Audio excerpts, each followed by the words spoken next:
Olá irmão, tudo bom com vocês? Tudo bem com suas famílias e com as suas unidades? Então vamos para o estudo do Vem Segue-me dessa semana, que é Lamã, dos capítulos 13 até o 16. No capítulo 13, os anfitas eles continuavam no pecado, ao mesmo tempo que os lamanitas se esforçavam em ser obedientes. E chegou em Zaraena Samuel o Lamanita, que pregou arrependimento e foi expulso. E ele estava a ponto de voltar para casa, mas a voz do Senhor o chamou e ordenou que ele voltasse e profetizasse ao povo. No versículo 4, e aconteceu que não lhe permitiram entrar na cidade. Portanto, subiu a muralha e estendeu a mão, e clamou em alta voz, profetizando ao povo tudo quanto o Senhor lhe pôs no coração. Ao voltar para a cidade, Samuel então ele subiu lá nas muralhas e começou a falar e pregar aquilo que o Senhor lhe havia ordenado. Então, e Samuel lhe falava o que ele vinha no coração, ou seja, ele agia sob inspiração. Não eram palavras dele, mas palavras do Senhor. Ele os alertou que se arrependessem e que tivessem fé em Cristo. E várias vezes durante o estudo nós vamos ver que Samuel ele comentou muito sobre o arrependimento. E às vezes as pessoas, mas por que a gente sempre fica ouvindo falar sobre isso, sobre fé, sobre arrependimento, outras coisas, sobre o dízimo, ofertas, o guardar o dia do Senhor, fazer, enfim. Por que a gente ouve repetidas vezes? Porque a gente ainda não está cumprindo da forma que o Senhor gostaria que a gente cumprisse. Então é necessário que a gente ouça até que a gente se torne perfeito naquilo. E ele também profetizou a sua destruição do povo nefita, caso eles não se arrependessem. No versículo 11. Mas se vos arrependerdes e vos voltardes para o Senhor vosso Deus, eu desviarei a minha ira, diz o Senhor. Sim, diz o Senhor, bem-aventurados os que se arrependerem e se voltarem para mim. Mas ai daquele que não se arrepender. O povo estava realmente numa iniquidade muito grande, e por isso eles foram chamados ao arrependimento, conforme a gente acabou de ver aqui. E aí nos versículos 13 e no início do versículo 14, bem-aventurados são aqueles que se arrependerem, porque eu os pouparei. Mas eis que se não fosse pelos justos que estão nesta grande cidade, eis que eu faria com que descesse fogo dos céus e a destruísse. Mas é por amor aos justos que ela é poupada. Então, o que acontece? Assim como a gente viu lá em Sodoma e Gomorra, o profeta Abraão ele pediu para que as cidades lá não fossem destruídas. Aí se fosse encontrados 100 justos, ela seria poupada, mas aí foi baixando 50, 10, 5, só foi encontrado um justo lá que era Ló, e devido à sua retidão as cidades ainda não tinham sido destruídas, mas ele foi ordenado a sair assim que ele com sua família deixou a cidade e Sodoma e Gomorra foram destruídas. Então era a mesma coisa aqui com o povo nefita, devido à oração dos justos, os iníquos estavam sendo poupados e hoje em dia não é diferente. A gente vê nas escrituras que a oração de um justo, por exemplo, pode ir muito em seus efeitos e estava poupando as cidades de serem destruídas. E aí Samuel continuava seu discurso e ele também alertava sobre as riquezas e para guardar tesouros nos céus.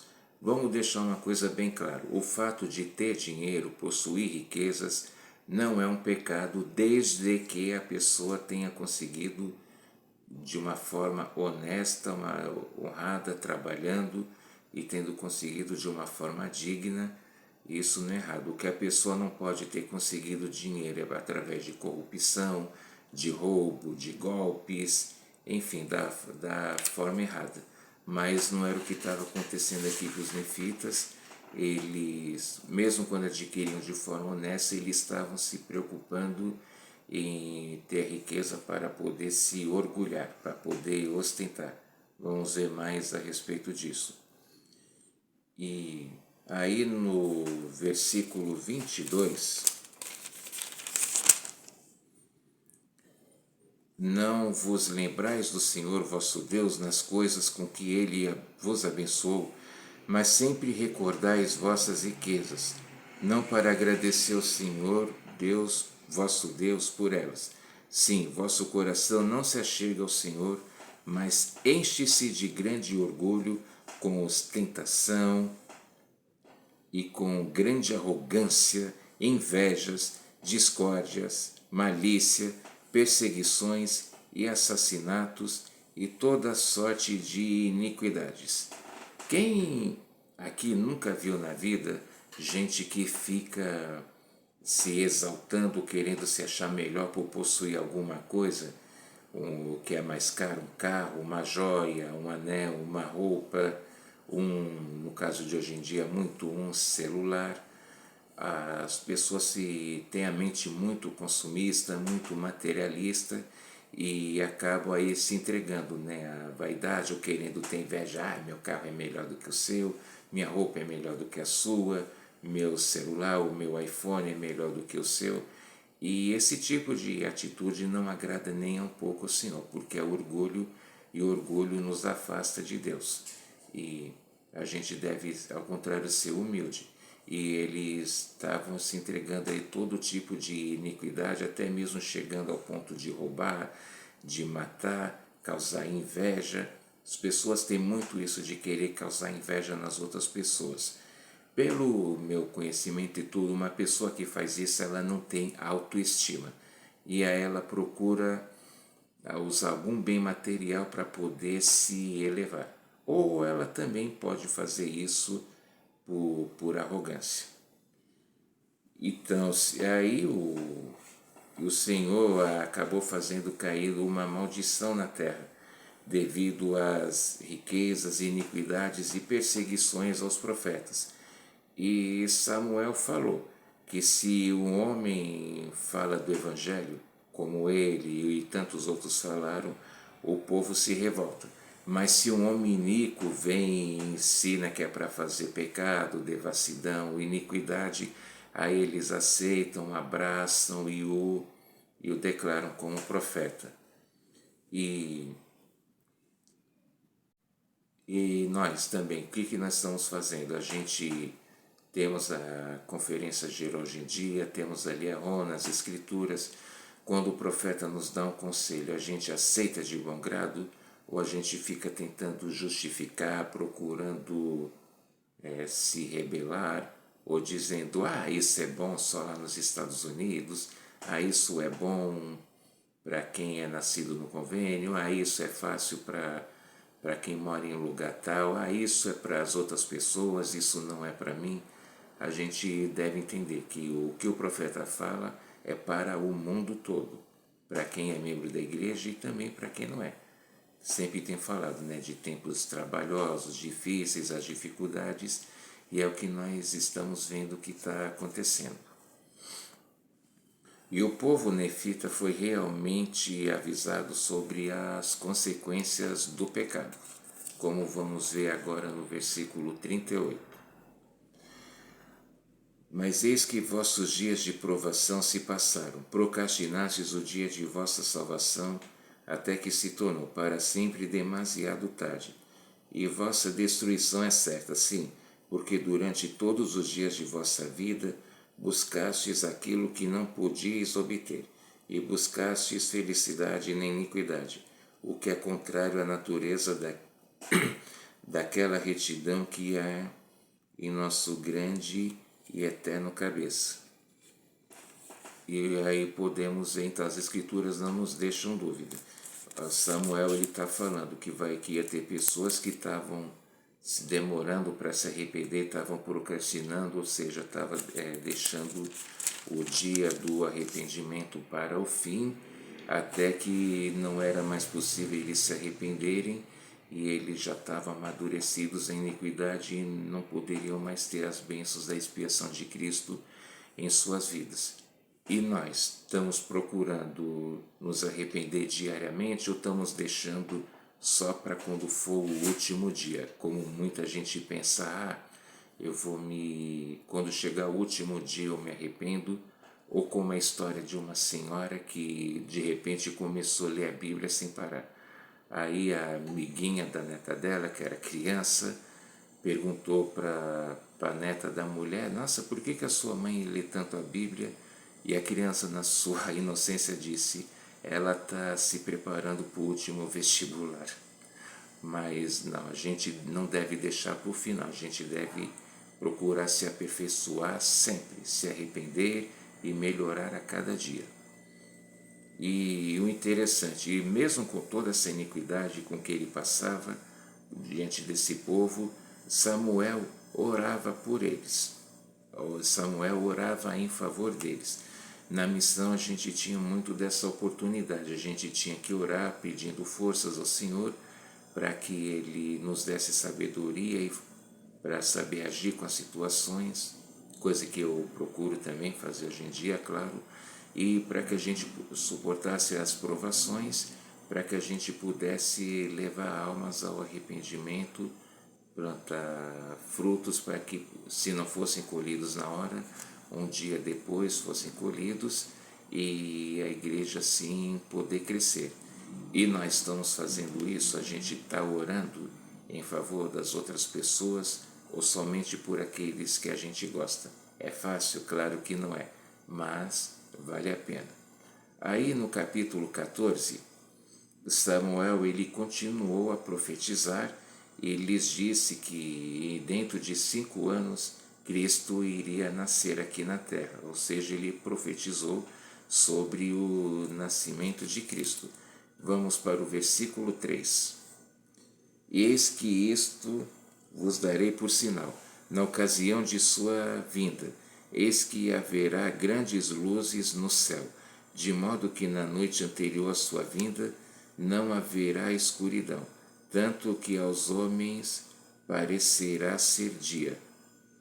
Então o que ia acontecer? Naquele dia ia ser normal, o dia antes da vinda de Cristo aqui na terra, do seu nascimento.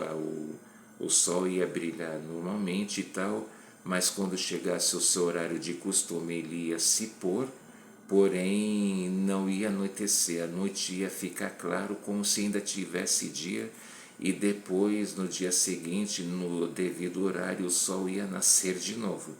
Olha que interessante, então eles ficaram, pelos meus cálculos, tá? Cerca de 36 horas na claridade.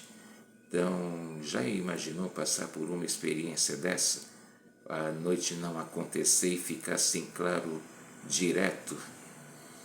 Então, assim seria o anúncio do nascimento de Cristo, como o Senhor ainda é bondoso, Ele ainda é misericordioso, Ele ainda providenciou uma maneira, ainda deu sinal para que todos soubessem na hora que ia ser o nascimento de Cristo. E aí tem pessoas que questionam, mas no nascimento, na Bíblia, no Velho Testamento, fala que foi um horário, porém o livro de Mórmon fala que foi outro. Por que isso? Por que não está no mesmo horário? Vamos lembrar uma coisa, o livro de Mórmon foi escrito aqui nas Américas, continente americano, enquanto que a Bíblia, o Velho Testamento, eles foram escritos lá no continente asiático. Então, pela diferença do fuso horário, a gente sabe que tem diferença de horas.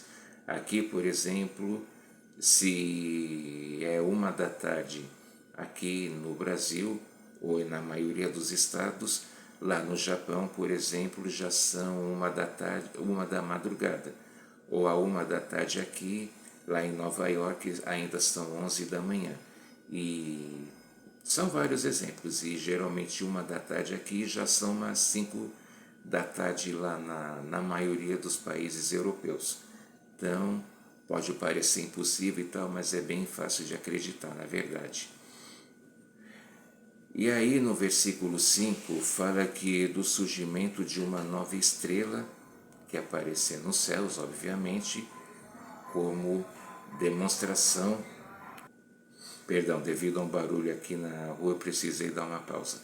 Mas então, aí fala de o surgimento de uma nova estrela, mais um sinal para que o povo soubesse, né, da vinda de Cristo. E quem acreditasse no Senhor teria vida eterna. E os que não acreditassem teriam que se arrepender. E Samuel chamou novamente eles ao arrependimento.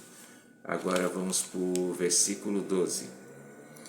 E também para que saibais da vinda de Jesus Cristo, Filho de Deus, o Pai do céu e da terra, o Criador de todas as coisas desde o princípio, e para que saibais dos sinais de sua vinda, e para que acrediteis em seu nome.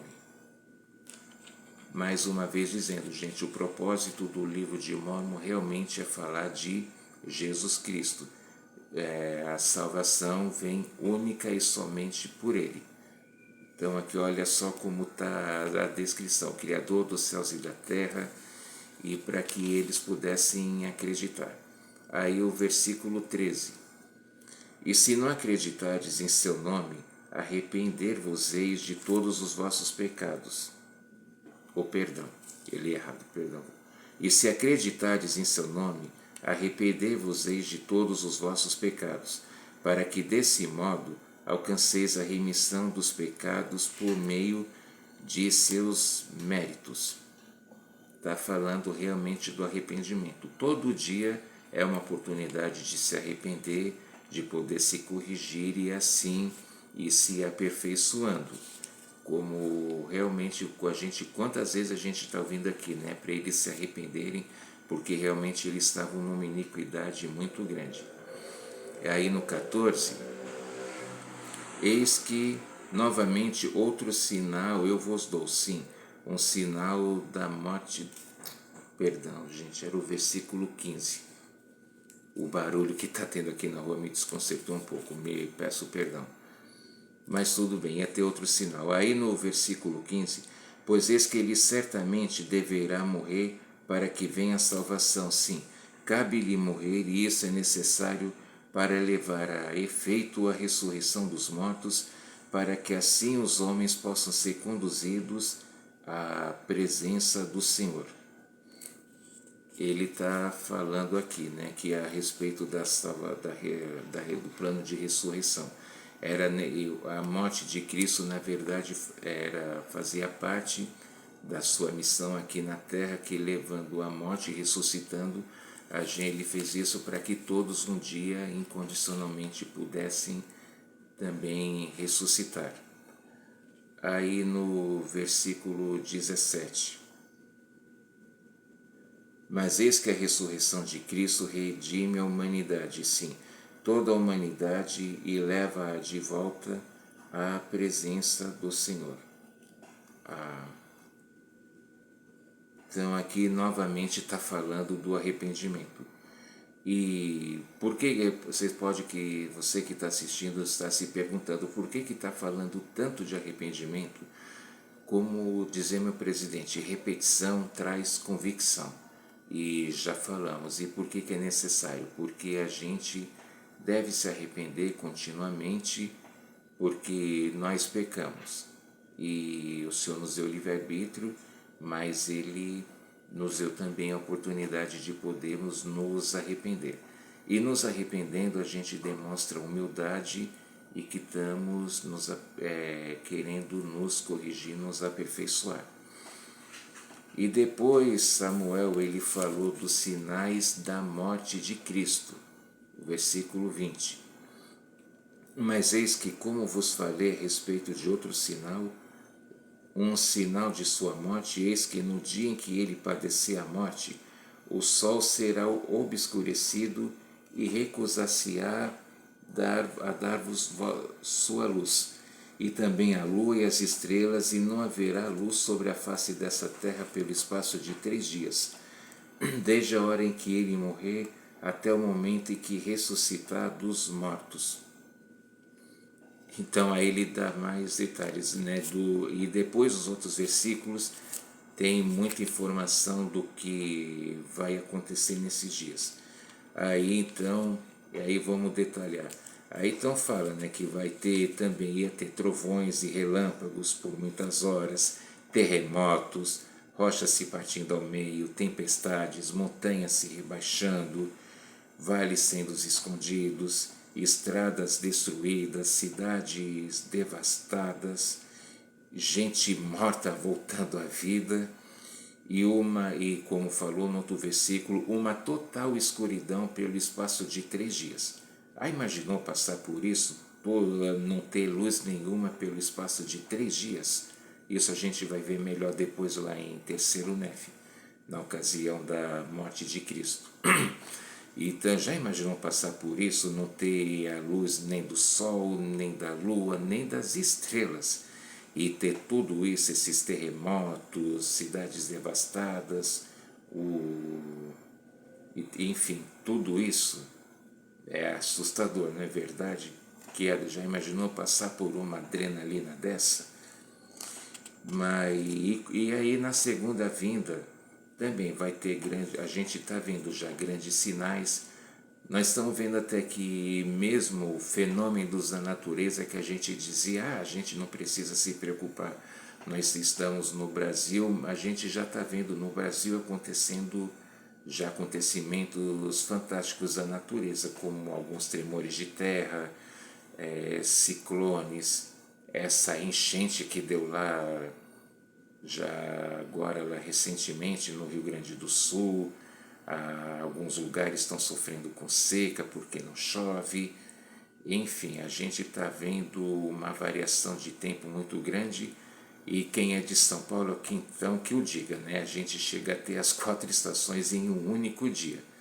Realmente, e aí cada vez mais vão aumentando esses sinais. A Bíblia também fala dos fenômenos da natureza, além das guerras, rumores de guerra.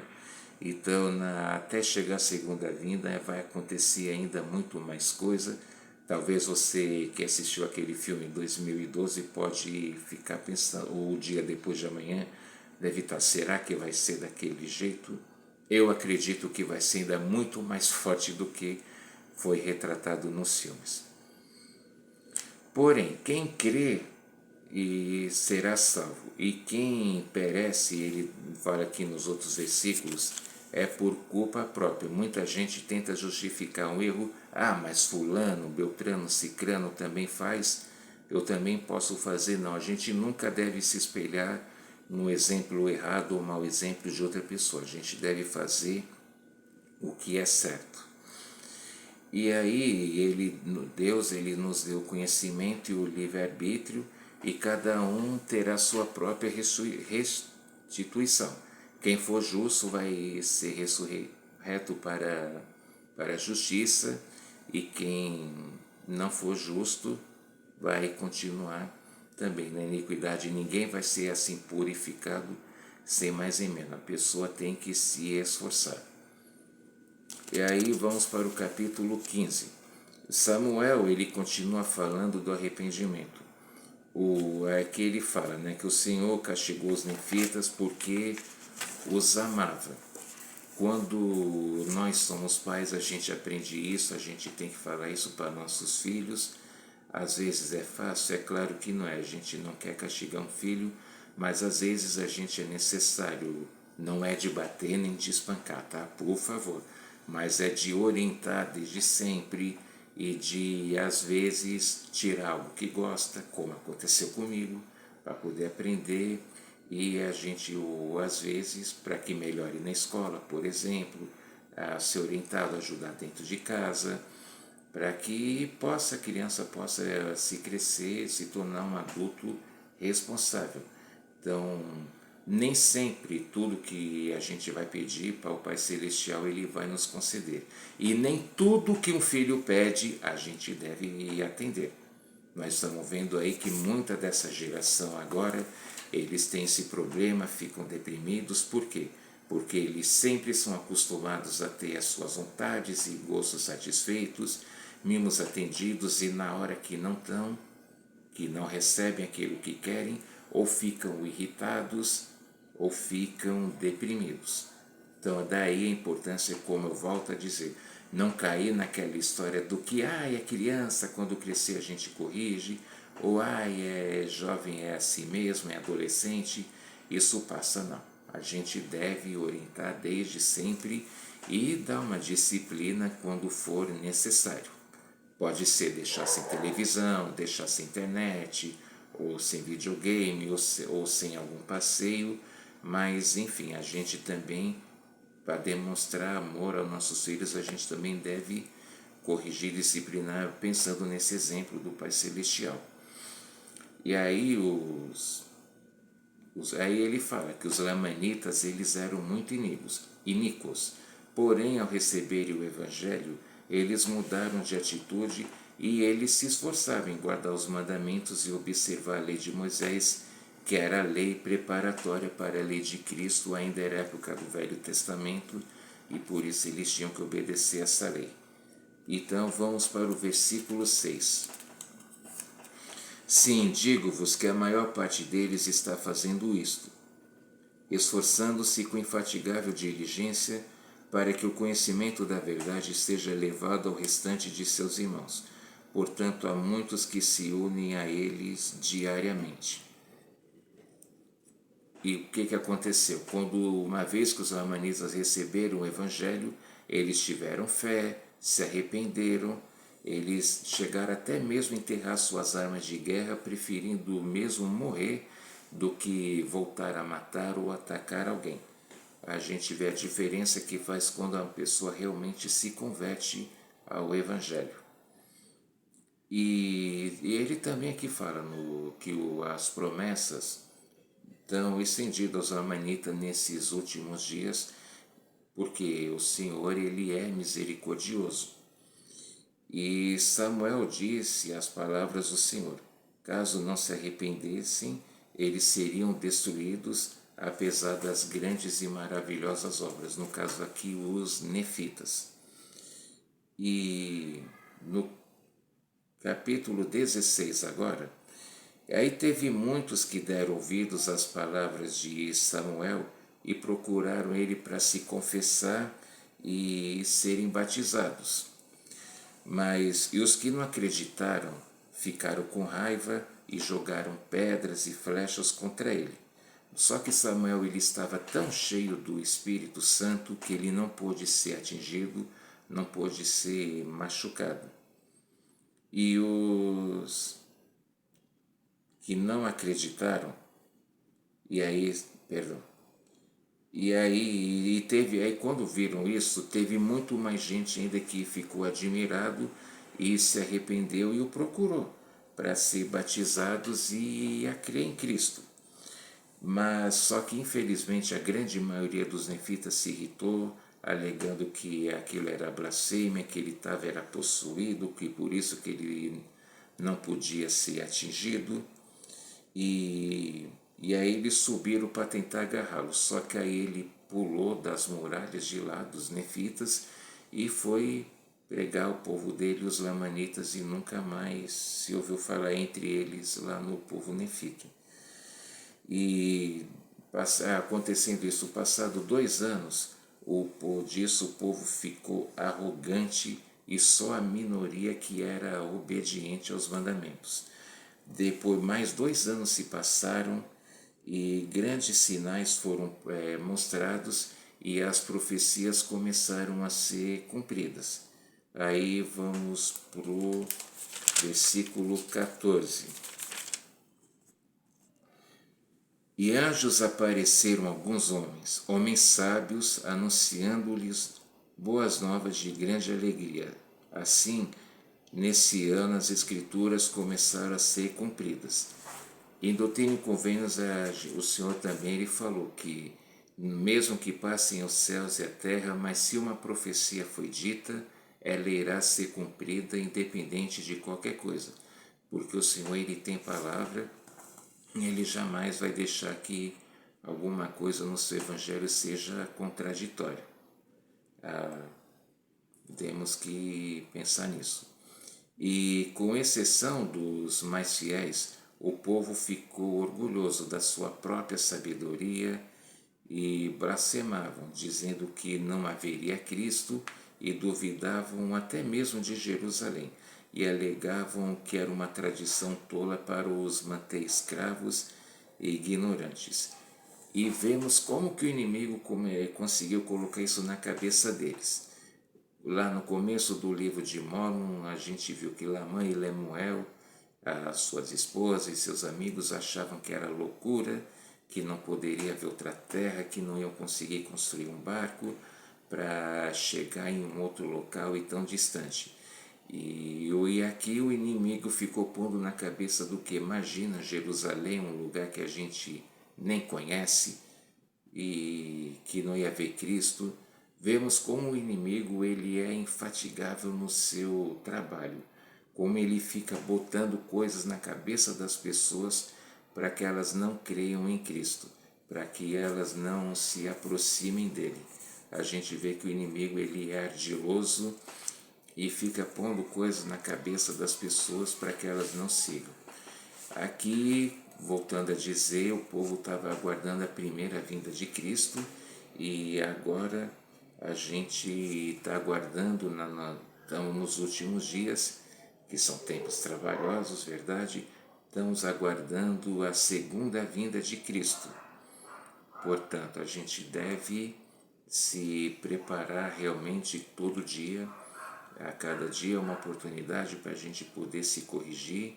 Nós não somos perfeitos, mas o arrependimento ele é real, ele é a oportunidade que o Pai Celestial nos deu para que a gente possa se tornar humilde, procurar se corrigir e ir nos aperfeiçoando.